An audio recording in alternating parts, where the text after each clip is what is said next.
ನಾಳೆಯಿಂದ ಬಿಡದಿ ನಾಟಕ ಆರಂಭ ಆಗುತ್ತೆ. ನಾಟಕ ರತ್ನ ಕುಮಾರಸ್ವಾಮಿ ನಾಟಕವನ್ನು ಆಡಲಿದ್ದಾರೆ ಅಂತೇಳಿ ಕೈ ಶಾಸಕ ಪ್ರದೀಪ್ ಈಶ್ವರ್ ಲೇವಡಿ ಮಾಡಿದ್ದಾರೆ. ಮುಖ್ಯ ಪಾತ್ರಧಾರಿ ಕುಮಾರಸ್ವಾಮಿ, ಶಕುನಿ ಪಾತ್ರಧಾರಿ ಅಶೋಕಣ್ಣ, ದುಶ್ಯಾಸನ ಪಾತ್ರ ರವಿಕುಮಾರ್ ಅವರದ್ದು ಅಂತೇಳಿ ಬಿಡದಿ ವಿಚಾರವನ್ನ ಪ್ರಸ್ತಾಪಿಸಿ ಪ್ರದೀಪ್ ಈಶ್ವರ್ ಲೇವಡಿಯನ್ನ ಮಾಡಿದ್ದಾರೆ.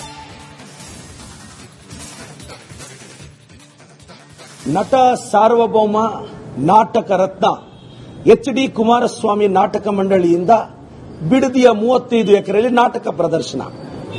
ನಾಟಕದ ಮುಖ್ಯ ಪಾತ್ರಧಾರಿ ಎಚ್.ಡಿ. ಕುಮಾರಸ್ವಾಮಿ, ನಾಟಕದಲ್ಲಿ ಶಕುನಿ ಪಾತ್ರಿ ಆರ್ ಅಶೋಕಣ್ಣ, ದುಶ್ಯಾಸನ ಹೆಣ್ಣಿನ ಬಗ್ಗೆ ಅಪಾರವಾದ ಗೌರವ ಇಟ್ಕೊಂಡಿರ್ತಕ್ಕಂಥ ದುಶ್ಯಾಸನ ಪಾತ್ರವನ್ನ ಎಂಎಲ್ಸಿ ರವಿಕುಮಾರ್ ಅಥವಾ ಚಲವಾದಿ ನಾರಾಯಣ ಸ್ವಾಮಿ ಅವರು ನಿರ್ವಹಿಸಲಿದ್ದಾರೆ.